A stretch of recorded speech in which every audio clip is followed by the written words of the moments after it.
Tudo bem? Tranquilo?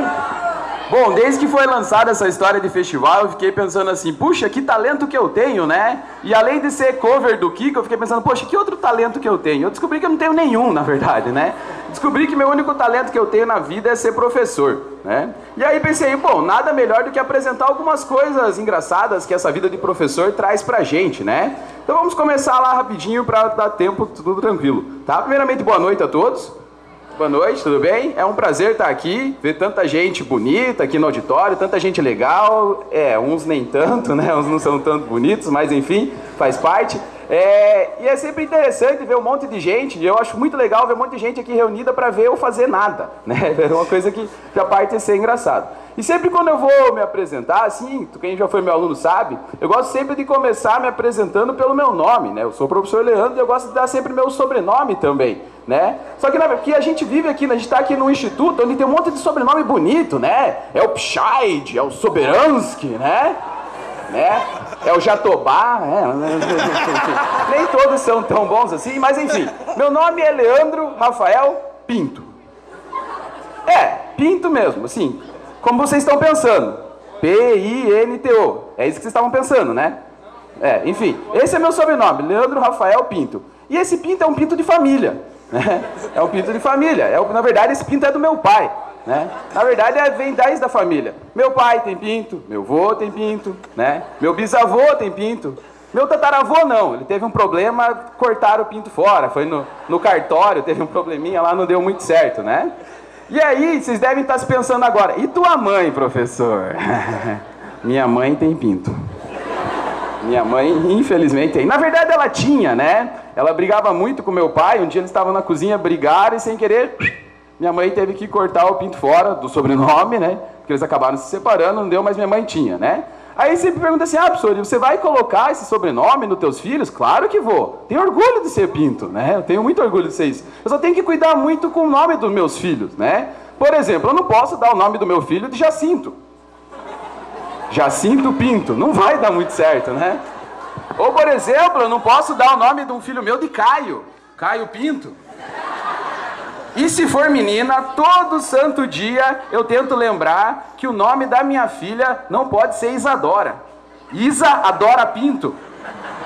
Não vai dar certo. Então é uma coisa que eu sempre cuido com isso. Mas enfim, eu não vim para falar do meu nome, eu vim falar da minha profissão de ser professor, né? E aí quando a gente escolhe ser professor, é uma coisa assim meio complicada, né? Porque às vezes eu chego para a pessoa assim, oi, e aí, o que você faz? Fala, eu sou professor. A pessoa já olha e fala, nossa, coitado, né? Recebe tão mal. Daí eu falo, não, eu sou professor federal, não ganho tão mal assim. Daí ela fala, nossa, então você faz greve. Puxa, é complicado ser professor, é uma profissão complicada, né? E às vezes algumas pessoas me perguntam assim, poxa, de onde que você tirou essa vocação tua para ser professor, coisa e tal, né?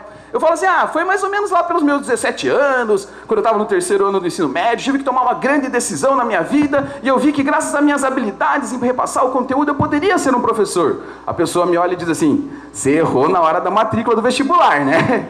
Com certeza, porque ninguém vai querer ser professor nos dias de hoje. Mas enfim, você vai lá, faz vestibular, fica todo empolgado, né? E chega o dia do resultado. Você vai lá, tem aquele edital, um monte de nome, você fica lá... Cara, passei, velho, que massa. Aí você faz aquelas coisas retardadas de quem passou, né? Você vai lá, se joga na lama, se joga, raspa o cabelo, coisa e tal, fica parecendo meio que o Neymar desestilizado, assim, coisa e tal. E aí sai na rua, né? Passei. E é legal que sempre para algum carro do teu lado pra falar alguma coisa, né? E aí no dia que eu passei, um cara parou do meu lado, baixou o vidro lá, falou, cara, você passou no vestibular? Não, me joguei numa valeta, que eu tô tudo sujo desse jeito. Claro que não, passei. Tem um cara, que legal, passou. Pô, passei na federal, cara. Sério, que curso que você passou? Cara, eu fiz geografia. Geografia. O cara fecha o vidro e sai. Pô, desmoraliza a gente, né? Desmoraliza, é complicado ser. Mas enfim, a gente vai lá, estuda, se forma, né? E aí sai pra vida, quer ser professor, quer ser alguém, né? Quer trabalhar, quer ganhar dinheiro, pegar mulher, coisa e tal, né? Essas coisas que professor gosta. Brincadeira, tá? Não, eu gosto, tá? Se tem alguém aí que, enfim, não cabe eu agora, né? Mas enfim, aí você entra, né? Nessa vida louca de ser professor, coisa e tal, e aí você descobre, assim, alguns benefícios, entre aspas, né, de ser professor. Ser professor tem alguns benefícios, tá? O primeiro grande benefício de ser professor é que você para de ter identidade própria. você vira professor. Você não tem mais nome, né? Por quê? Você sai na rua, alguém, ô professor, você vai lá, ô professor, você está no colégio, ô professor, está na sala, ô professor, né? E sempre tem aquele que ainda gosta de ir lá na sala dos professores, abrir e falar, ô professor, aí todo mundo vira, assim, né? Putz, isso é sacanagem, você perde a tua identidade como professor, né? Como pessoa, você vira professor, simplesmente, né? Deixa eu ver, um segundo grande benefício de ser professor. Sim, você vira um ET. Já viu que o professor vira um ET? Vou explicar por que o professor vira um ET. Quando você está na escola, você está dando aula e tudo mais, você é o professor. Você saiu da escola, você vira um ET. Por quê? Quantas vezes já aconteceu com quem é professor ou quem é aluno, você está lá andando, você está lá no restaurante, coisa e tal, numa boa, aí tem um aluno no restaurante. Aí ele fica te olhando assim. Não.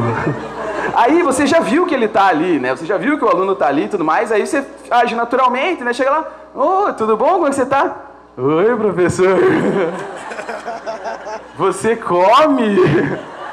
Não, eu faço fotossíntese, né? Você pensa, né? Meu Deus do céu, gente. A gente é um ser humano acima de tudo, né? A gente não é um ET. Quantas vezes você está andando lá no shopping, né? Com a tua esposa, coisa e tal. Aí sempre tem aluna mulher em shopping, né? Aí elas ficam te olhando assim, com a professora, com a tua mulher, e acham que elas têm vergonha. Aí elas fazem assim.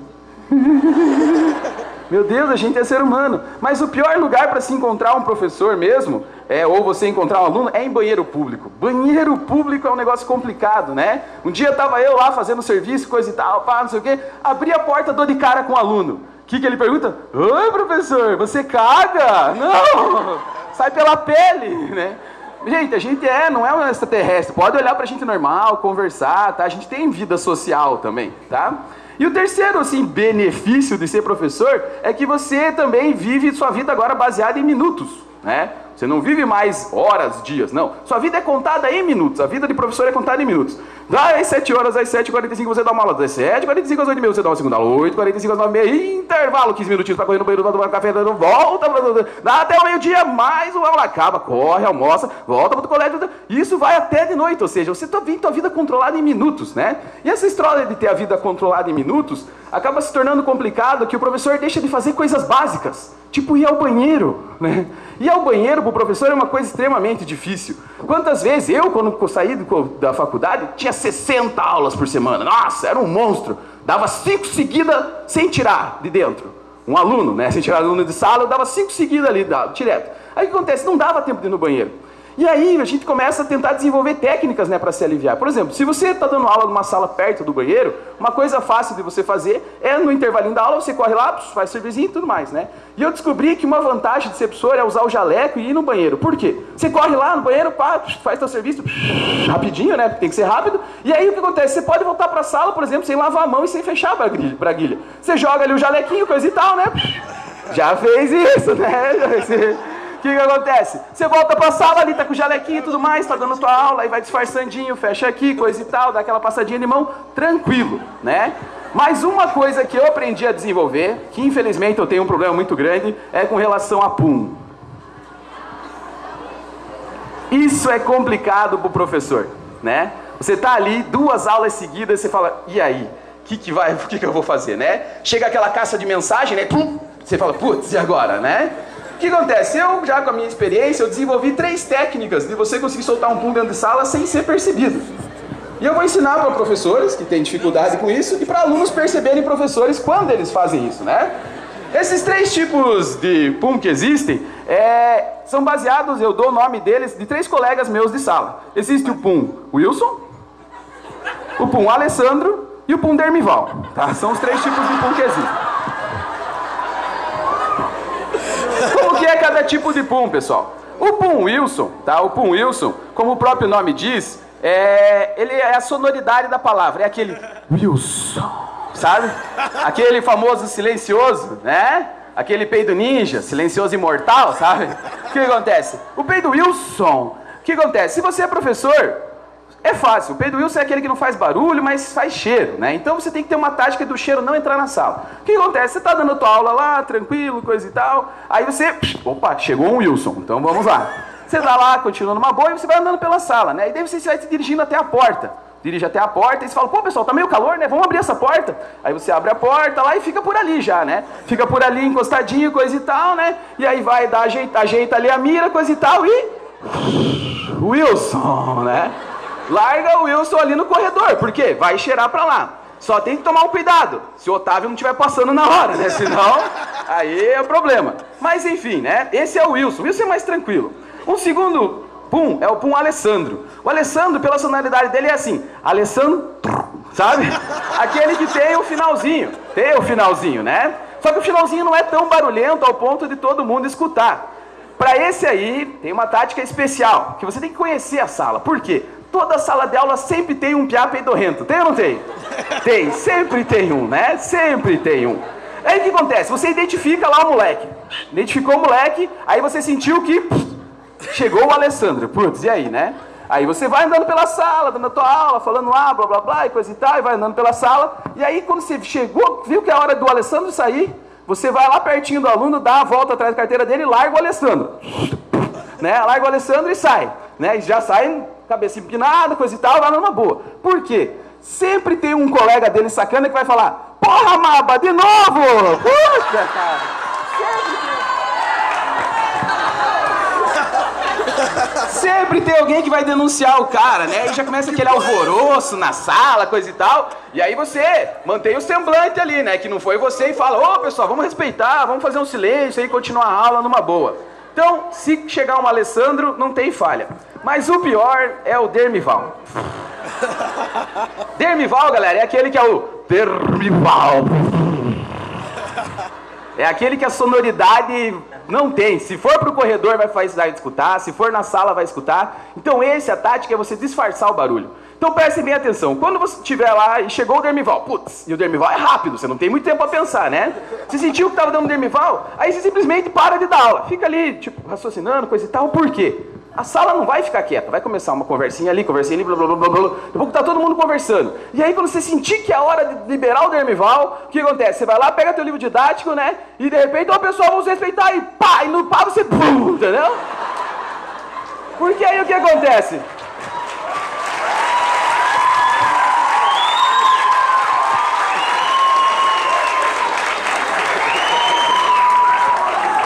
Porque aí o que acontece? Aí você disfarça o barulho, tranquilo, liberou. Se vier cheiro, culpa o Maba de novo, não tem erro, né?